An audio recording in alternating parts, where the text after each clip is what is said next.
വനത്താൽ ചുറ്റപ്പെട്ട് കിടക്കുന്ന വയനാട് ചേക്കാടിയിലെ നെൽപ്പാടം പച്ചപ്പണിഞ്ഞതോടെ നിരവധി സഞ്ചാരികളാണ് ഈ മനോഹര കാഴ്ച കാണാൻ എത്തുന്നത്. വനപാതയിലൂടെ യാത്ര ചെയ്തു വേണം ഇവിടെ എത്താൻ.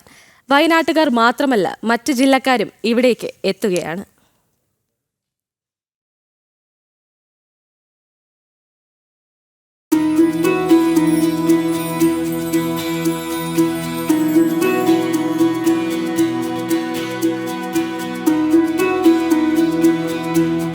ചേകാടിയിലെ 200 ഏക്കറോളം സ്ഥലത്താണ് നെൽപ്പാടങ്ങൾ പരന്നു കിടക്കുന്നത്.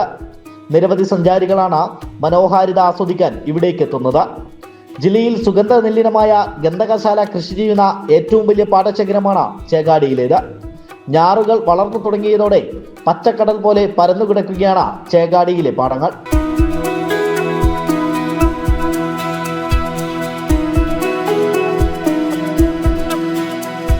വയനാട് ജില്ലയിൽ തന്നെ 3 ഭാഗം വനത്താലും 1 ഭാഗം കബനിയാലും ചുറ്റപ്പെട്ട ഏറ്റവും സുന്ദരമായ ഭൂപ്രദേശമാണ് ചേകാടി. അതുകൊണ്ട് തന്നെ കേരള സർക്കാരിൻ്റെ സ്ട്രീറ്റ് പദ്ധതി ആവിഷ്കരിച്ചപ്പോൾ ആദ്യമായി അഡോപ്റ്റ് ചെയ്തതും ഈ ചേകാടി തന്നെയാണ് സവിശേഷത.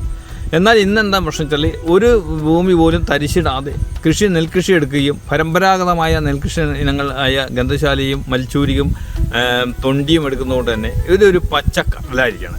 ഈ പച്ചക്കടൽ അന്യം നീങ്ങുന്നതുകൊണ്ട് ആളുകൾ കോൺക്രീറ്റ് സൗധമുള്ള വലിയ വലിയ നഗരങ്ങളിൽ നിന്നും ആളുകൾ ഈ പച്ചപ്പ് കാണാൻ ദിവസേന ഒഴുകിയെത്താണ്. ഈ ഒഴുകിയെത്തുന്നത് ചേകാടിയുടെ ടൂറിസം മാപ്പിൽ, വയനാടിൻ്റെ ടൂറിസം മാപ്പിൽ ചേകാടി ഇടം പിടിച്ചിട്ടുണ്ടെന്ന് മാത്രമല്ല, ഇനിയും അത് ഇടം പിടിക്കും. ഭൂമിശാസ്ത്രപരമായി നിരവധി സവിശേഷതകളാണ് ചേകാടി ഗ്രാമത്തിലുള്ളത്.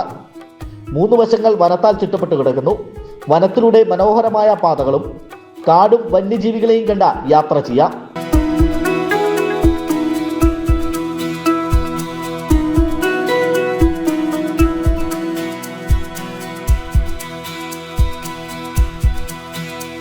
ഒരു വശം കബനി നദിയാണ്. ഏറ്റവും അധികം ഗോത്ര കർഷകർ കൃഷി ചെയ്യുന്ന പാടം കൂടിയാണ് ചേകാടിയിലേത്. അവരോടൊപ്പം ചെട്ടി സമുദായത്തിൽപ്പെട്ടവരും ഇവിടെ കൃഷി ചെയ്തു വരുന്നുണ്ട്. ഗന്ധകശാലയ്ക്കൊപ്പം പരമ്പരാഗത നെല്ലിനമായ വച്ചൂരിയും ചേകാടിയിൽ ധാരാളമായി കൃഷി ചെയ്തു വരുന്നവയാണ്. നെൽകൃഷിയിൽ ലാഭമോ നഷ്ടമോ എന്ന് നോക്കാതെയാണ് ചേകാടിയിലെ കർഷകർ പതിറ്റാണ്ടുകളായി കൃഷി ചെയ്തു വരുന്നത്.